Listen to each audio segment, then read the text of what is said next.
होनहार बच्ची थी, ऐसी नहीं थी वो। इसके साथ मतभेद मारा पीटी के किया हुआ।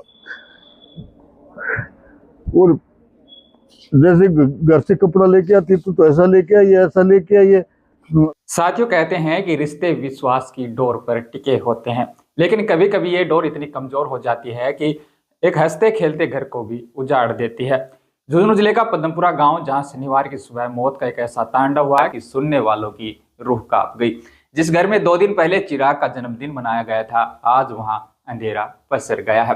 सुल्ताना के पद्मपुरा गांव का रहने वाला 25 साल का सचिन दूधवाल, जो जयपुर में मेहनत मजदूरी कर अपने परिवार का भविष्य बुन रहा था, 2 दिन पहले ही वो अपने 1 साल के बेटे का जन्मदिन मनाने गांव आया था। खुशियां थी, हंसी थी, लेकिन इन सब के पीछे एक अनबन की आग भी सुलग रही थी।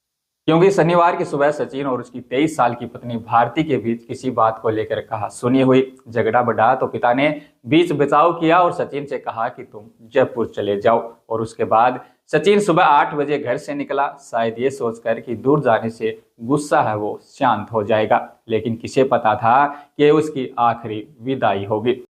सचिन के जाते ही भारती ने कमरे का दरवाजा अंदर से बंद किया और मौत को गले लगा लिया। और सचिन भी अभी रास्ते में था कि उसे भारती की मौत की खबर मिल गई। तब मानो उसकी दुनिया सी थम गई हो। जिस पत्नी से सुबह लड़कर निकला था, उसके चले जाने का गम सचिन बर्दाश्त नहीं कर पाया। उसने कांपते हाथों से इंस्टाग्राम खोला और अपनी आखिरी पोस्ट लिखी कि कोनी रहस्य को तेरे बिना मैं भी आ रहा हूं। साथ ही ये महज एक स्टेटस नहीं था, बल्कि मौत का बुलावा था। कुछ मिनटों बाद नवलगढ़ के पास ट्रेन की गूंज सुनाई दी और सचिन ने भारती के पीछे अपनी जान दे दी। अब पीछे रह गए तो सिर्फ सवाल और कुछ आरोप। भारती के पिता की आंखों में आंसू है और दिल में गुस्सा। वो कहते हैं कि उनकी बेटी गोल्ड मेडलिस्ट थी, होनहार थी, वो कमजोर नहीं हो सकती। उन्होंने ससुराल पक्ष पर प्रताड़ना का आरोप लगाया है। वही सचिन का परिवार इस अनबन को घरेलू कलह बता रहा है। इस घटना को लेकर भारती के पिता ने क्या कुछ बताया है, पहले आप वो सुन लीजिए। पास फोन आया 10:02 पर, और तब मेरे के बच्ची का ससुर है, उसने फ़ोन किया, बोले कमरा बंद है, बोले मेरी लड़की और लड़का बोले वो घर से निकल गए हैं और उन्होंने घर छोड़ दिया। और उसके बाद में मैंने बच्चे को फ़ोन किया तो ये चाचा भतीजा दोनों आ गए। मैं किसी काम से था और इन्होंने फिर काफ़ी दिन से मतलब स्टेट दौड़ी हुई है, झुंझुनू में गोल्ड मेडल इसके पास। और होनहार बच्ची थी, ऐसी नहीं थी वो। इसके साथ मतभेद मारा पीटी के किया हुआ।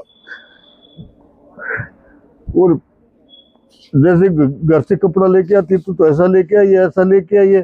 तेरे घर वालों के पास कुछ है नहीं, देने के लिए कुछ है नहीं, ऐसा ऐसा मतलब इन्होंने बस खूब टॉर्चर किया। ऐसी बात नहीं है।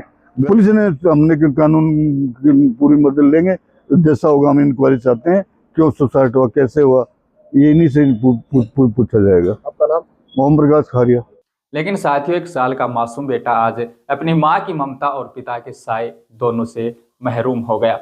इस घटना का अंत किसी फिल्म की तरह दुखद जरूर है, लेकिन ये समाज के लिए एक बड़ा सबक भी है कि आवेश में आकर लिया गया फैसला ही एकमात्र रास्ता होता है। इसके अलावा सुल्ताना पुलिस अब इस मामले की कड़ियों को जोड़ने में जुटी हुई है। तो इस घटना के बारे में आपकी क्या राय है, कृपया कमेंट बॉक्स में अपनी राय जरूर लिखिएगा। और झुंझुनू से जुड़ी तमाम बड़ी अपडेट देखने के लिए जुड़े रहिएगा आपके अपने चैनल राजस्थान चौपाल के साथ।